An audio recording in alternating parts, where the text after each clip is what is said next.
자, 우리 시청자 여러분들 반갑습니다. 김 대표입니다. 2차 전지 섹터 주요 종목들이 2023년도에 엄청난 상승을 보였었죠. 23년 7월경에 고점을 찍고 25년 상반기까지 줄곧 내리꽂다가 최근에 이제 반등에 대한 폼을 조금씩 보여주고 있긴 합니다만 또 바짝 최근만 놓고 보시면 주가가 조금 조정을 받고 있습니다. 자, 사실은 이렇게 오랜 시간 동안의 하락을 보였던 이유는 여러분들 잘 알고 계시겠지만 전기차에 대한 판매 부진입니다. 수요가 급격하게 위축되고 감소되면서 잘 아시겠지만 우리 캐즘이라는 키워드가 나오게 됐죠. 수요가 급격하게 위축된 걸 캐즘이라고 이야기하는데 이 캐즘을 맞이하면서 전기차 시장이 굉장히 깊은 침체를 아직도 못 벗어나고 있습니다. 그렇죠? 그래서 우리는 기존에 이제 공급사들이 배터리가 됐든 소재 기업들이 됐든 또 완성차 기업들도 마찬가지고 배터리를 미리미리 발주를 넣어야 되기 때문에 뭐 3년치 수주, 4년치 수주를 배터리 셀 기업들에게다가 열심히 발주를 넣어 놨었는데 여전히 전기차 시장이 회복될 수 없다라는 거를 그들도 이제 현실을 깨닫고 버틸 만큼 버텼기 때문에 최근 들어서 그렇게 많이 들어온 수주나 계약들을 취소하는 사태들이 벌어지고 있습니다. 자, 그러면 이제 2차 전지 산업은 끝났냐? 그렇지가 않다라는 거죠. 배터리라는 것이 전기차에만 활용이 되는 게 아니지 않습니까? 그러면 EV라는 건 전기차이기 때문에 전기차 시장은 위축되고 수요가 감소할 수는 있어요. 그러면 이제 이 배터리를 다른 쪽으로 돌려서 좀 생각을 해본다면 대표적으로 요즘에 많이 키워드가 또 떠오르고 있는 게 ESS죠. 에너지 저장 장치 쪽인데 데이터 센터 수요가 급증하면서 ESS 수요도 급증을 보인다라는 그런 이론. 그 다음에 추가적으로 또 하나 보시면은 휴머노이드 로봇입니다. 로봇. 그렇죠? 로봇도 결국에 인간만큼 활동을 할 수 있어야 되는데 휴머노이드 로봇은 인간처럼 생겼는데 거기다가 뭐 똥구멍에다가 선을 꼽아놓고서 유선으로 충전을 하면서 사용할 수도 없잖아요. 그렇기 때문에 결국에 휴머노이드 로봇 같은 경우에도 배터리의 사용 시간이 길게 나와야 된다라는 건데 기존의 3원계 배터리라든지 리튬 인산철 LFP 배터리 같은 것들로는 커버가 안 되는 거죠.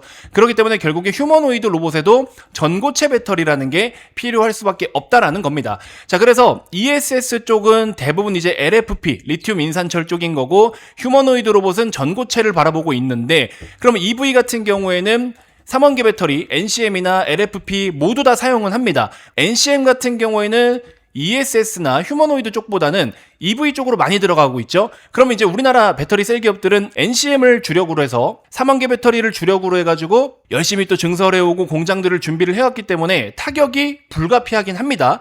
자, 그럼 이제 이렇게 3원계를 두드려 맞았다라고 했을 때 그 다음 스텝을 준비를 해야 되겠죠. 그래서 우리나라 기업들이 ESS나 또 일부 기업들은 전고체까지도 좀 속도를 내서 준비를 하고 있고 당장에는 일단 ESS 시장을 위축되는 3원계를 커버하기 위해서 포트폴리오를 다각하고 있긴 합니다. 자, 그러면 차트를 다시 돌아와서 놓고 보면은 그동안의 오랜 시간 동안에 나온 하락은 어쨌든 EV와 3원계 배터리가 좋지 않았다라는 거, 요걸로 인해서 위축이 많이 됐던 건 인정입니다. 그럼 지금부터 새롭게 이제 반등을 보이는 국면에서는 어떤 걸로 다음 스텝 ESS로 올라오기 시작을 한다라는 건데 그러면 3원계는 아예 가망이 없느냐? 또 그렇지만은 않아요. 자, 여기 보시면 테슬라가 건식 공정 핵심 특허를 공개했다라고 어제 기준으로 보도가 올라왔는데 4680 배터리 대량 양산의 주요 이정표다, 이렇게 내용이 나왔어요. 자, 여러분들 뭐 알고 계신 분들이 있겠지만 제가 굉장히 중요한 내용 몇 가지만 딱 키워드를 짚어드리고 거기에 핵심적인 종목이 PNT일 수밖에 없다라는 것까지도 제가 연결해서 설명을 드려보도록 할 테니까 진지하게 한번 들어봐 주세요. 어렵지 않게 최대한 짧고 굵게 설명을 드려볼게요. 배터리는 일단 되게 여러 가지 종류가 있기는 합니다만 이 4680 배터리 원통형 배터리잖아요.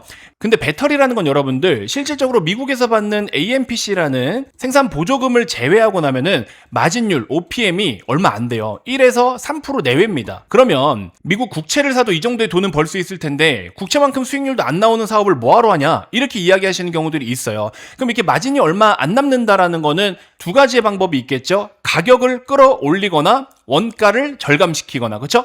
판매 가격을 높게 하거나 원가를 줄이거나 둘 중에 하나예요. 근데 판매 가격을 올릴 수가 있습니까? 여러분들 소나타 한 대에 보통 중간 옵션이라고 했을 때 3천만 원 때문에 사잖아요. 근데 소나타를 6천만 원, 7천만 원에 사라고 하면 사겠어요? 안 사죠. 그렇기 때문에 판매 가격을 올리는 건 제한적입니다. 그럼 이제 어떻게 해야 돼? 원가를 낮춰야 되겠죠. 원가를 낮춰야 된다라는 거를 이미 일론 머스크가 몇 년 전부터 얘기를 했었고요. 이게 굉장히 중요하다. 원가를 낮추지 못하는 배터리 생산 기업은 결국에 살아남지 못할 거다라는 이야기를 했는데 실제로 지금 그렇게 이루어지고 있습니다. 자, 그러면 어떤 식으로 원가를 낮출 거냐? 배터리는 특히 원통형 같은 경우에는 기존에 15개의 공정을 갖고 있습니다. 배터리를 생산하는데 전 공정부터 코팅부터 후공정까지 여러 가지 라인들이 있을 거 아니에요. 그런 라인이 15개가 있는데 그걸 우리가 습식 공정이다라고 이야기를 합니다. 이렇게 15개의 공정이 기존의 생산 방식인데 이거를 공정수를 5개를 줄여요.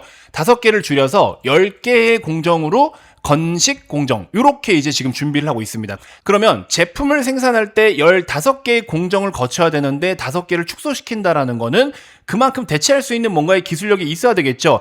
그럼 일단 이렇게만 놓고 봤을 때는 각각의 공정별로 15개라고 했을 때 공정별로 필요한 장비들이 다 있을 거 아니에요. 그러니까 장비주들이 그래도 어느 정도 먹고 살만해졌는데 이제는 15개에서 5개를 빼고 10개만 남기기 때문에 이 마이너스 5개에 해당되는 장비 기업들은 사라지겠죠. 죽어나는 겁니다. 그러면 이제 이 10개로 줄일 때는 단순히 5개만 빼는 게 아닙니다. 공정의 생산 방식을 습식에서 건식으로 아예 전환을 하는 것이기 때문에 기존의 습식 같은 경우에는 코터라고도 이야기를 하거든요. 좀 길고 큰 오븐이 핵심인 그런 부피가 엄청 커요. 근데 이제 건식 같은 경우에는 오븐은 사라지지만 대신에 굉장히 정밀하고 또 단가가 좀 높긴 하지만 고성능 압착이나 필름 형성 장비가 필요하거든요. 그거를 PNT가 하고 있습니다. 그래서 PNT는 오히려 여기에 최대 수혜주이기도 합니다. 자, 그럼 다시 돌아와서 배터리 셀 기업들은요, 원가를 낮춰야 됩니다. 그래야 먹고 살 수 있다고 말씀드렸죠. 원가를 낮추기 위해서는 판매 가격을 올리든 원가를 저렴하게 할 수 있는 새로운 방법을 찾아야 되는데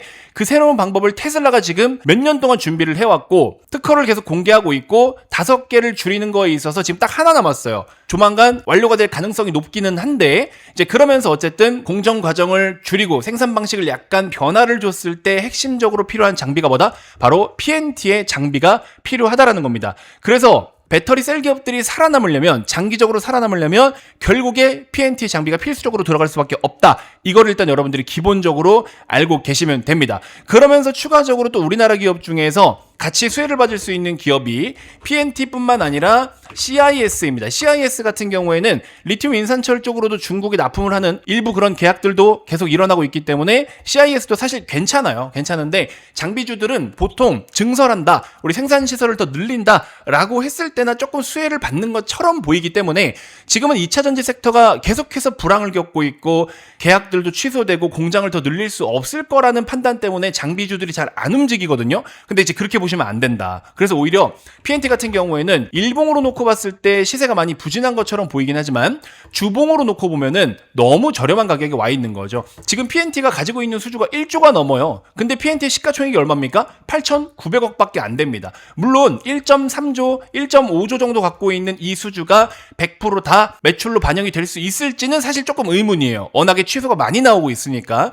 근데 어쨌든 그럼에도 불구하고 수주가 감소될 것과 그 다음에 방금 말씀드린 건식 공정이 바뀌는 거, 그럼 새로운 게임 체인저가 될 수 있을 만한 모멘텀과 현재 시가총액 같이 비교를 했을 때는 저렴한 건 맞습니다. PNT의 현재 밸류가 저렴한 건 팩트예요. 그래서 오히려 장기적으로 보는 관점에서 또 2차전지에 관심이 많으신 분들은 이런 종목들은 대중들이 잘 모르기 때문에 잘 모아두시는 거 너무 좋다라는 생각이 들고, 그 다음에 이제 공정이 이렇게 바뀌게 되면 또 중요한 게 뭐냐면 셀 기업보다 더 중요한 게 있습니다. 바로 CNT 도전제예요. 나노신 소재가 또 너무나 중요합니다. 나노신 소재 같은 경우에는 건식 전용 바인더랑 가루 상태에서도 전기가 잘 통하게 돕는 그 CNT 도전제를 취급을 하고 있기 때문에 싱글월, 멀티월 이렇게 두 가지를 메인으로 해가지고 취급을 하고 있죠. 그래서 CNT 도전제도 너무나 중요한 역할을 한다. 그래서 저는 개인적으로 2차전지 섹터 내에서도 업황이 좋고 안 좋고의 문제가 아니라 앞으로 생존을 위해서 그들이 지금 열심히 뭔가를 새롭게 판을 바꿔가는 과정에서도 핵심적으로 필요한 기술을 갖고 있는 종목들만큼은 보유를 하는 게 저는 좋다라고 생각이 듭니다. 그러면 기존의 3원계에다가 초점을 두고서 3원계의 핵심 종목이다라고 했을 때는 물론 뭐 에코프로가 시장의 대장 역할을 하고 있기 때문에 에코프로를 지금도 메인으로 보고 있는 건 맞긴 맞습니다. 그냥 이거는 표면적인 이론이고요. 그리고 여러분들 지금 보시면 녹화 시간 기준으로 했을 때 중국의 탄산리튬 선물 가격이거든요. 상한가 같습니다. 상한가가 9%인데 최근에 탄산리튬 가격이 엄청나게 급등을 보이고 있죠. 근데 이제 우리나라 기업들이 악재가 더 많았습니다. 그래서 리튬 가격 올라감에도 불구하고 우리나라 소재 기업들이 많이 못 올라갔던 부분들이 있긴 합니다. 어쨌든 탄산 리튬이 이런 식으로 강세 흐름이 나타나고 있고 2차전지 섹터 단기 악재들 다 매물 소화했고 그래서 좋게 보는 건 맞기 때문에 1순위는 에코프로가 맞다라고 저는 생각이 들고요. 이수 스페셜티 케미칼이나 레이크 머티리얼즈 같은 전고체 배터리를 보시는 게 맞다라는 생각이 들고 조금 멀리 봐야 되지만 적립식으로 매수를 좀 해놓겠다라고 하시면 PNT나 나노신소재 같은 종목들도 같이 바스켓으로 담아두는 거 좋다. 전 이렇게 생각이 듭니다. 지금도 너무 저렴한 가격에 있기 때문에 그런 부분들 잘 참고해 보시면 좋을 것 같습니다. 자, 일단 이번 영상에서는 이렇게 여러분들 현실적으로 좀 도움이 되실 수 있을 만한 내용을 짧고 굵게 정리를 좀 해드려 봤습니다. 내용이 어려우셨을지는 모르겠습니다만 저는 개인적으로 그렇게 생각해요.